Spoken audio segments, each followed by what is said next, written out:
What up, y'all? How's it going? BenDeen here, and happy 4th of July. Today is the 4th of July here in Korea.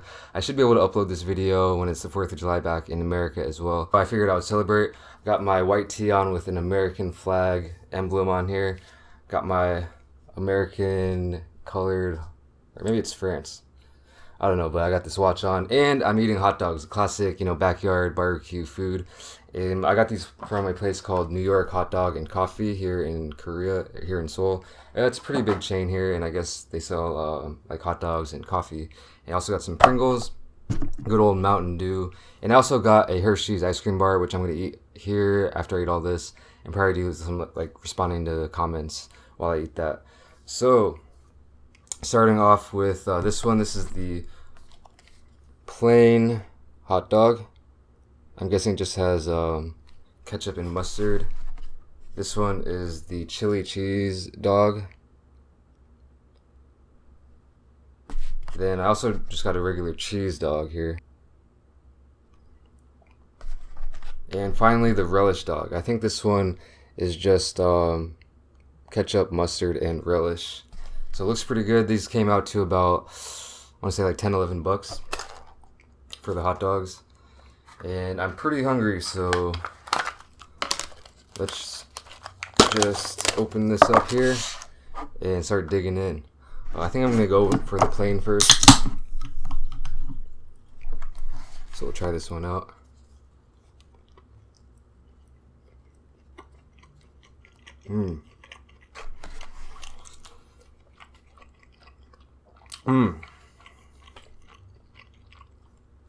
I gotta say, a lot of people hate on hot dogs because, it's not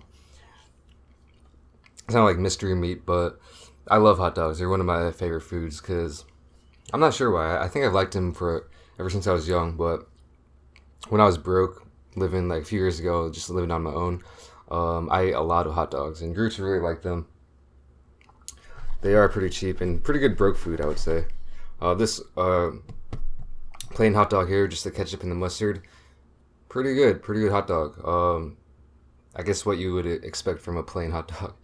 So here is the chili cheese.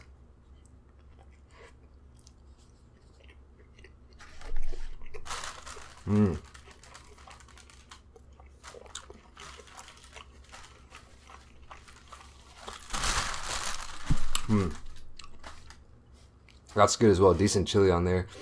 Classic nacho cheese. I'm sure a lot of you guys probably already can guess what most of these taste like here. There's no weird like Korean flavors.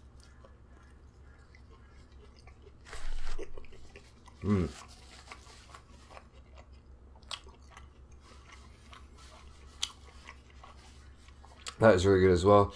And finally, the relish dog.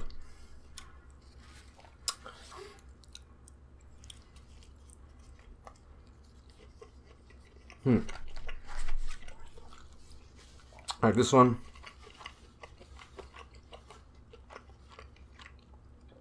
The relish is really sweet. I know relish is usually kind of sweet, but I think this one might be a little bit sweeter than normal, but still really good. Classic Pringles. And a good old Mountain Dew. This might be interesting. They have Mountain Dew written here in Korean. Yeah, this is a really good lunch for me, and everything's really good. So, once again, happy 4th of July. Let me know what your plans are. I don't really have any plans. My friend Steve, he said we should do something tonight to celebrate, but I'm not sure.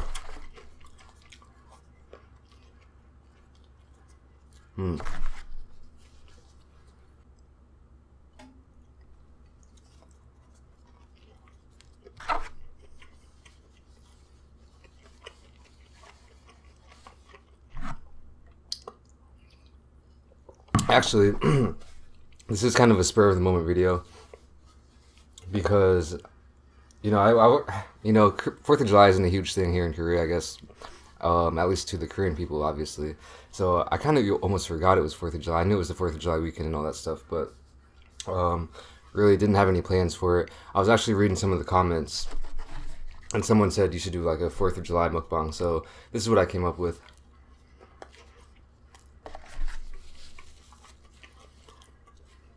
This place is actually pretty close to my girlfriend's house. I think it was about like a 10-15 minute walk. I just took a cab back, but it's raining pretty hard, so that's why I took the cab back. I think my parents, they left at a good time. Because the monsoon season is just hitting right now in Korea.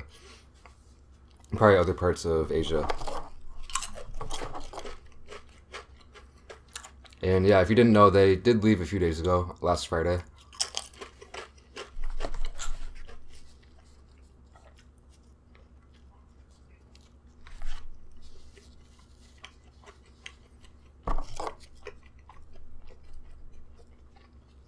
I'm gonna try just this cheese.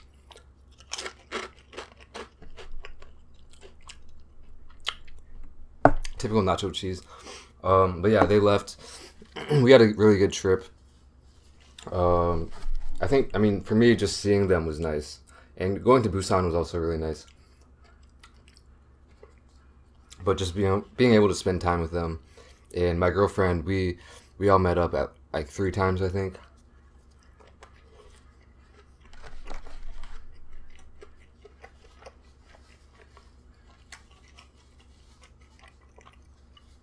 Had a lot of good food.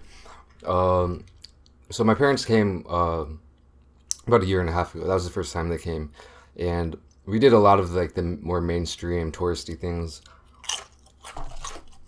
when they came the first time. This time it was more low key, I think. Besides Busan, we went to a couple museums, just checked out some different places. They went and explored on their own quite a bit too.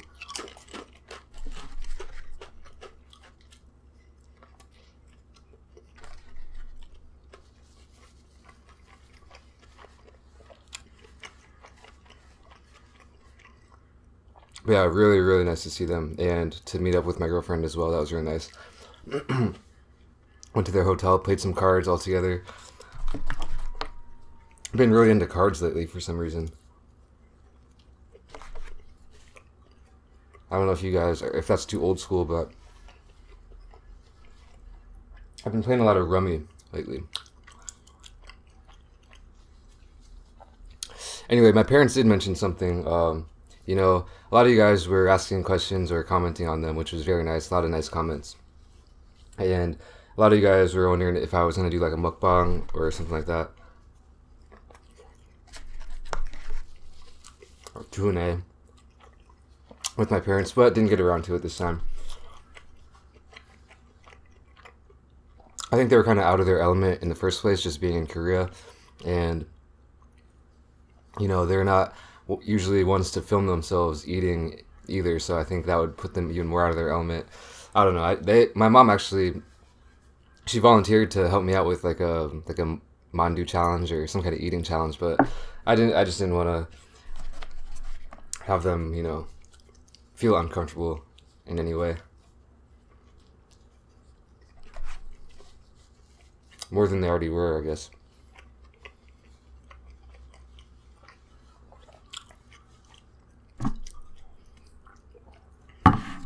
So, I don't really have much to talk about, but I guess talking about, you know, since I mentioned that my parents just left Korea, I thought it might be interesting or fun to talk about my experiences going back and forth from, you know, America to Korea, Korea to America.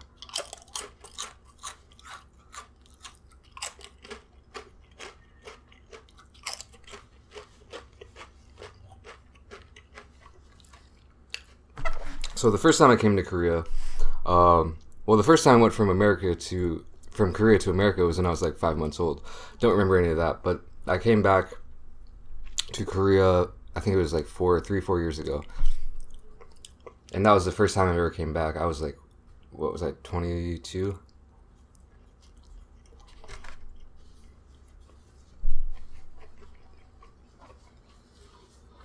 I talked about a little bit about how I came here in my, or why in my why I came to Korea video, but basically it was just for like a vacation, um, solo vacation. My parents, paid for everything, which was extremely nice. Um, but I didn't know anything about Korea or anything at all. I've never even taken an airplane by myself before, so it was a little bit stressful at some points, but overall like really fun.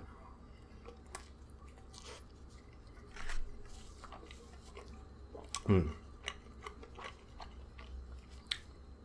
I would say this one might be one of my favorite. The chili cheese. The chili is a lot better than I thought it would be. Anyway, we had some kind of, I had a mishap coming here though the first time. So the way we got the tickets was I had to transfer twice. I had to transfer like once in America and then once in like Japan, I think. Just because that was the cheapest way to do it.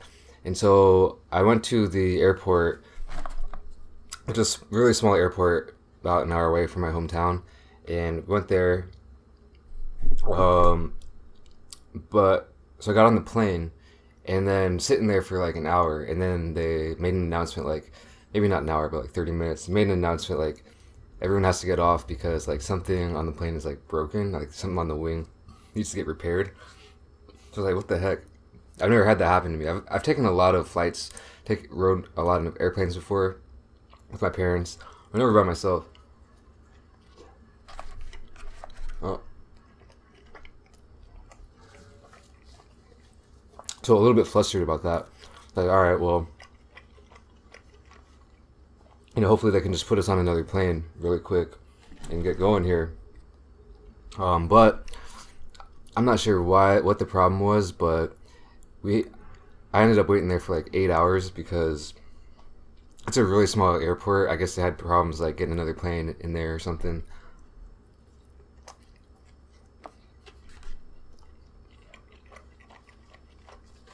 Because it was such a small airport, I had literally nothing to do.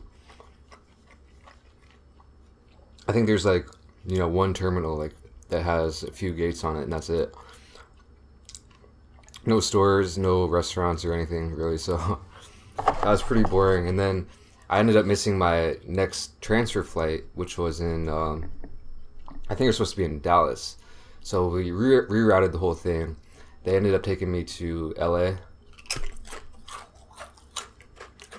LAX.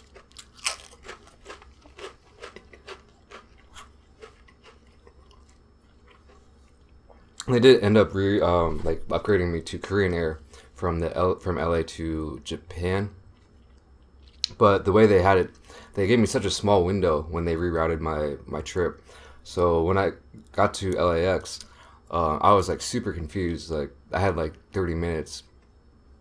And then I feel like, I don't know, for some reason I felt like LAX was a little bit complicated.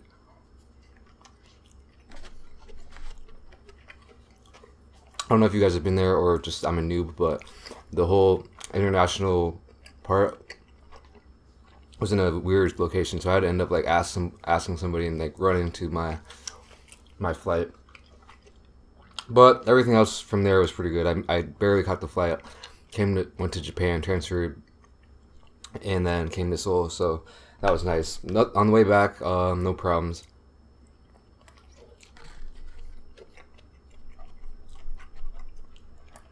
Korean Air is pretty nice, I feel like. I don't know if you guys have taken it before. I would recommend it.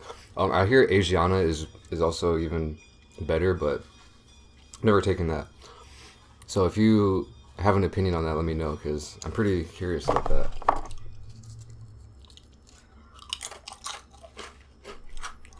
And then the next time I came back to Korea was a few months later.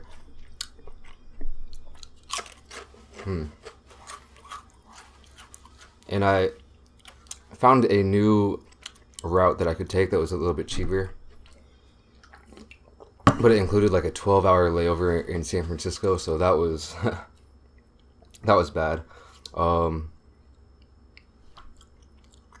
The third time I came to Korea, I took that same route. Okay, so the third time I came to Korea, Yeah, kind of funny.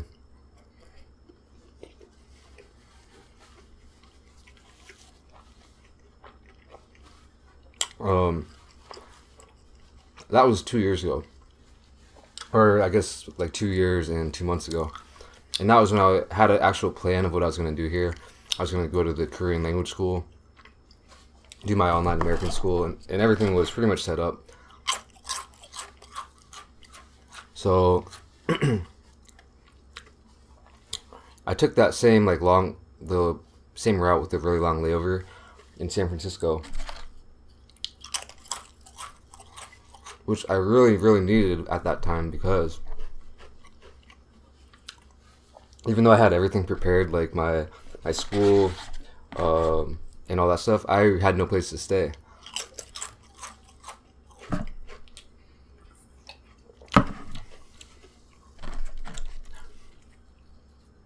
I was looking at like Goshi ones,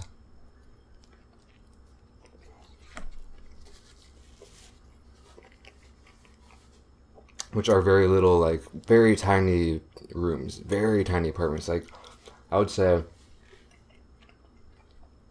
like less than 100 square feet even. They can vary in size, but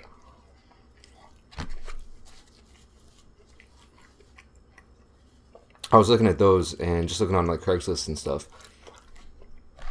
which I don't know. I'm not sure the best way to find that if you're not already in Korea, but I found a couple options that look good. I contacted one guy, and he said, "Well, yeah, I can help you out. Like, we'll probably have a room, but I'm going on vacation." And this was like a month before I came to Korea, so I was like, "All right, well, that'll probably work out. When he gets back on vacation, then I can just book the room or something." And I was probably telling my parents, "Yeah, I found something," because I didn't want them to worry about it.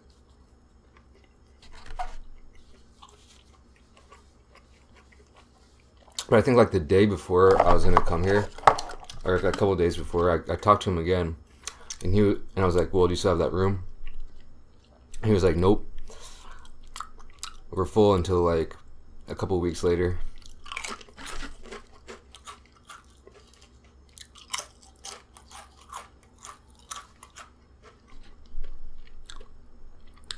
And so yeah, I didn't tell my parents that I didn't have a place to stay. I think I told them I did have a place to stay.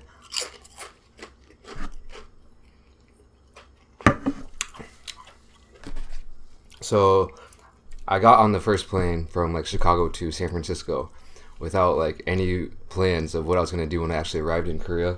But I had that 12-hour layover.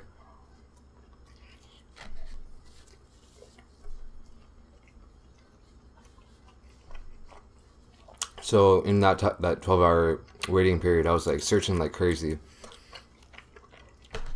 trying to find some place to stay. I think I mentioned that I'm a pretty big procrastinator, and yeah, that was one of my biggest like procrastination moments. But I managed to find something with a few hours left to spare waiting in the airport, and yeah, that's how that's how I came. So I arrived in Korea, just took the subway or whatever to the place, and it was pretty decent. All right, camera just shut off. Turn it on again. Like I said, I'm recording in 60 frames per second, so that will happen. Hopefully, it's not too big of a deal. This video is actually taking longer than I thought it would, but oh well.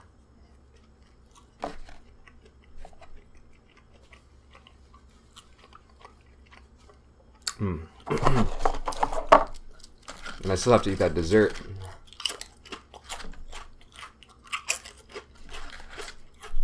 And then I mentioned this before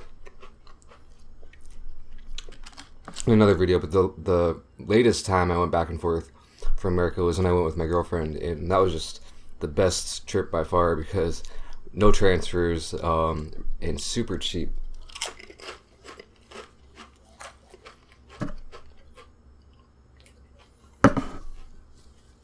I've taken a one-way flight from Korea to America on United with transfers, and that was like over $1,000. I want to say like 1,100-1,200 bucks.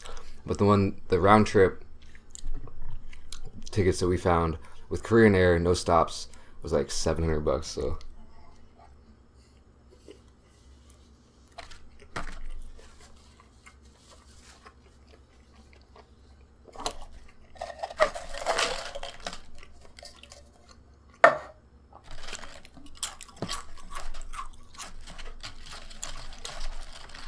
oh yeah, by the way, let me know if you like the 60 frames per second, or if you don't care about it, because the last mukbang I did with my girlfriend, I think it was around 25 minutes, and that took like 5 hours to render with 60 frames per second. So I feel like this one's gonna be even longer, and it might take literally like 7 hours or so. I don't know, I'm pretty scared.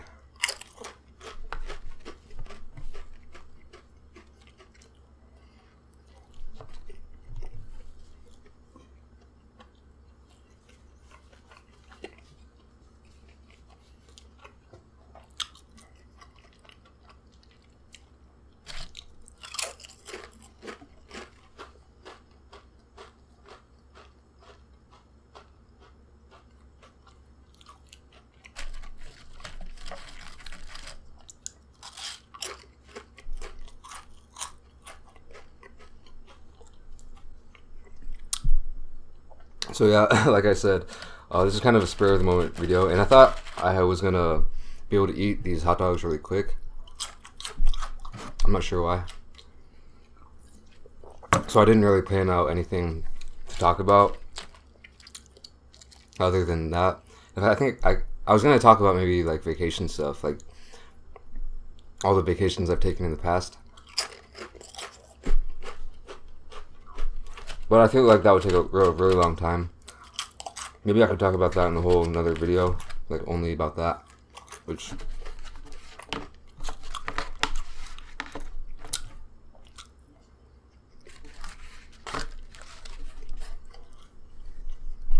too late now. I'm just gonna finish off these chips and then get into the dessert.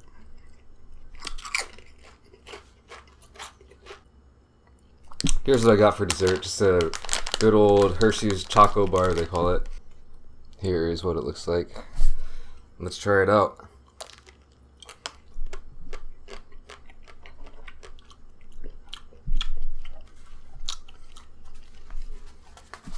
It's really good, really chocolatey. Yeah, I'm sure this isn't like a very unique flavor, it's just like chocolate. Hershey's, you know, this is all around the world, so probably won't, you know, just have to describe the flavor that much, but I figured I might as well do some like responding to comments while I'm eating this. Let's see. Izzy Aguilar said, do you still have to do military service over there in Korea? Thankfully, no.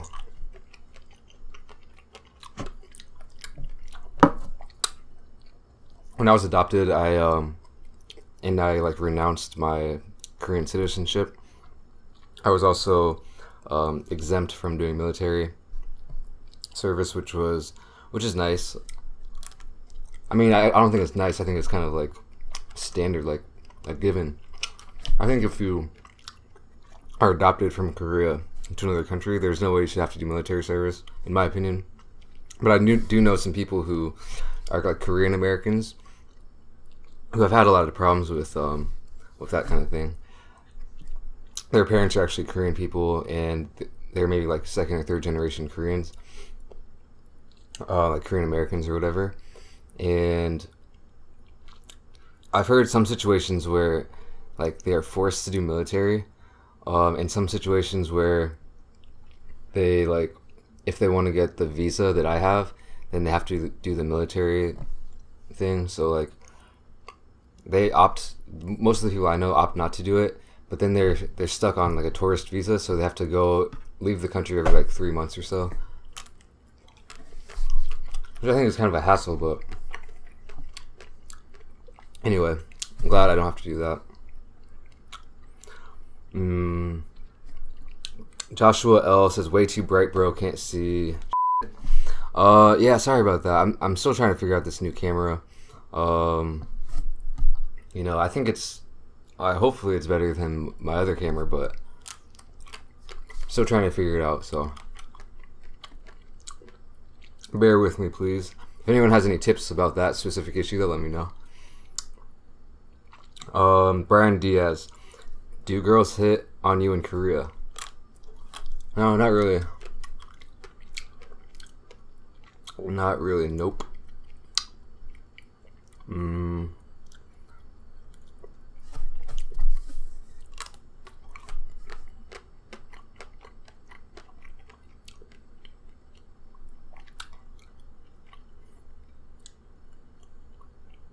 So I guess I'll address this thing, because looking through the comments, I got a lot of comments on my girlfriend SJ.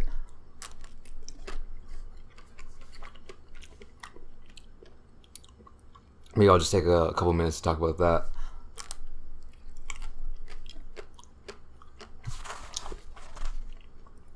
I did mention this in my responding to frequent comments video, but I think, you know, a lot of people seem to really want to see her, and I can completely understand why.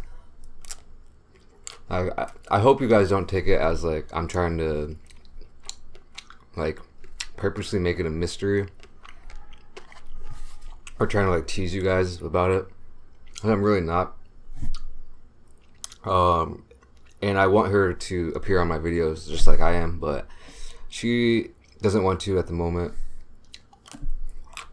And people ask me like, well, so about Instagram or like whatever. I think appearing in a picture on Instagram, like a picture that you can like choose and put your own filters on, and like you can say, oh, I don't look good in this one, like, and choose another one. I think that's a lot different than completely putting yourself out there on a video. And just a lot of people, you know, are not really into that stuff.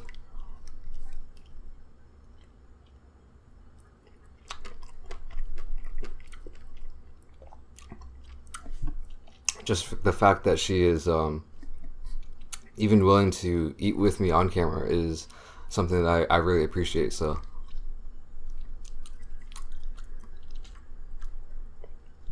you know, if I was the viewer, I'd probably get like really curious and maybe even annoyed as well. Like, why doesn't she just show her face? And it's not like trying to like, it really isn't trying to like lead you guys on or anything. Just that she doesn't want to be on camera, and I ask her to be in my videos like this just because I enjoy eating with her. And yeah, anyway, hope you guys don't get too I don't know, annoyed by that, and hope you can understand. Anyway, that is all for this mukbang. I think pretty satisfied.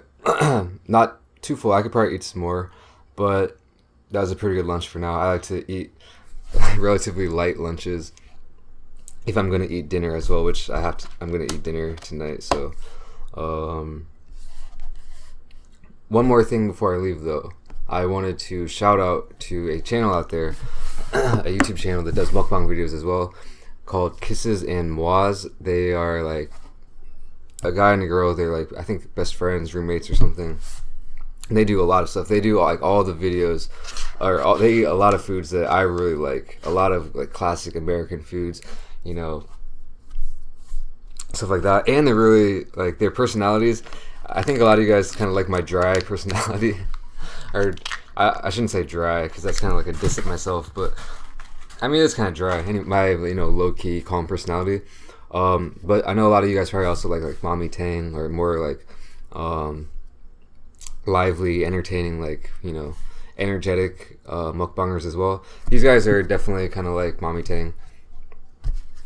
Definitely got some good entertainment value in their videos. Very energetic, I would say. So go check them out. Anyway, I hope you liked this video. If you did, give it a thumbs up, subscribe for more, and I'll see you in the next one. Peace.